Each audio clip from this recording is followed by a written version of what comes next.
Hi, this is Wayne, President of Reality Ministries, with another episode in our podcast series, Speaking the Truth. And this is Benfield back with you. Thanks for joining us today. We're going to continue our series on qualities of a leader.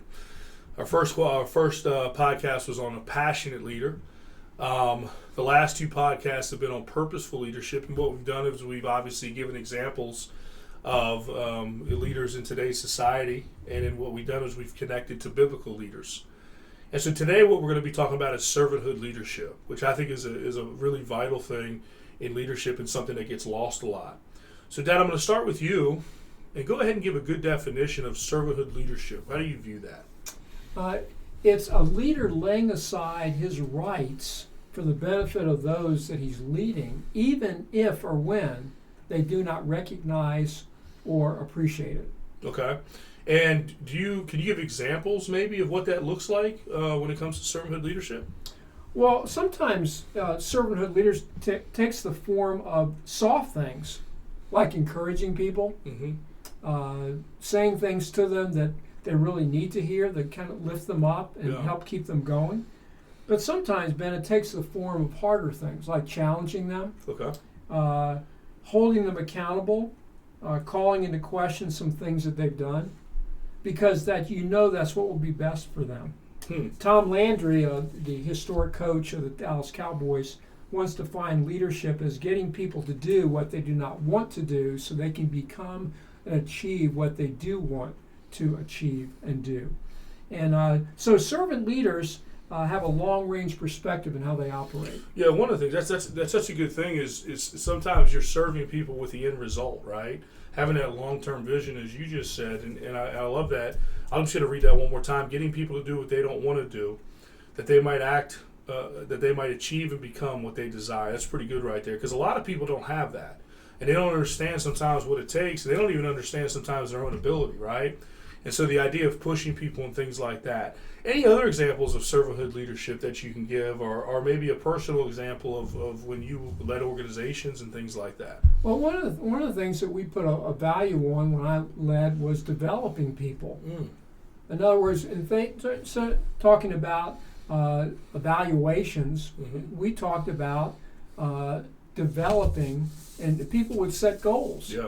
And we would meet with them if you were a supervisor, and you'd go over their goals together, what their goals were, if there's areas they needed to grow in, and we would then hold them accountable for taking steps to grow in certain areas, or if there were areas that they were strong in, we would encourage them. And so that was a way to serve them. It was a positive thing. So instead of trying to catch them doing something wrong, our desire was to help them to grow further in their development. You know, it's kind of interesting the way you talk about servanthood leadership, because we think of the word servant, or we think of the word, serving somebody, right?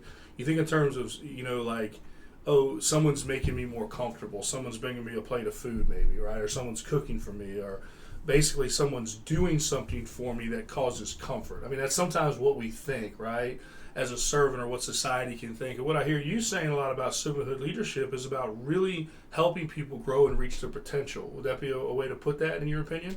What do you think? I'm a developer, and so that's one of the things we would major on in our organization. They still need to get a job done.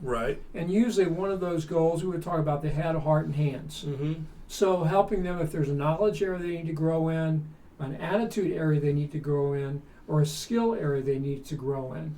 And the hardest one was attitudes. The biggest challenge was dealing with attitudes, because people don't like to admit that they have an attitude problem sometimes. Right. I never had an attitude problem when I my organizations. I was always very, very nice. One other thing, but it's to your point though, is that when people again think of servanthood, they don't think in terms of growth and being uncomfortable, right? And part of what you're describing as a servanthood leader is that you're pushing people. They're going to be uncomfortable at times, right? They're going to probably feel like quitting at times and things like that.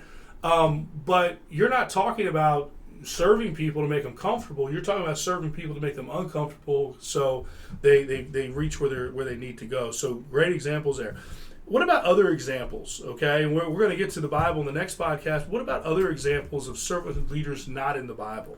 A friend of mine who leads a large organization, corporation, they really put an emphasis on this servant leadership thing. In fact, in the front, in their lobby, there's a picture, there's a statue of Jesus washing the disciples' feet as a picture of what they try to do in their organization. They go so far as to put the parking places for their employees are at a distance from the building so they can keep the close parking places for visitors to their organization.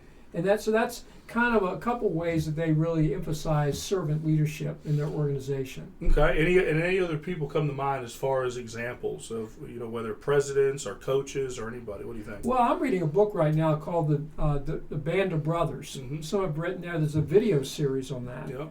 And I'm talking about, this is a group of men that were pulled together in World War II to be a major part of the American fighting force.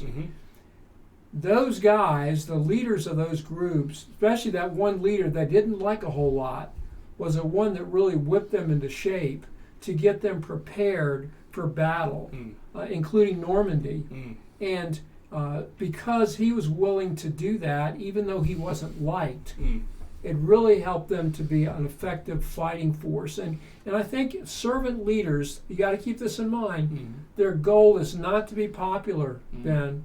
Is to really help the people around them to be successful and to reach their potential. Wow.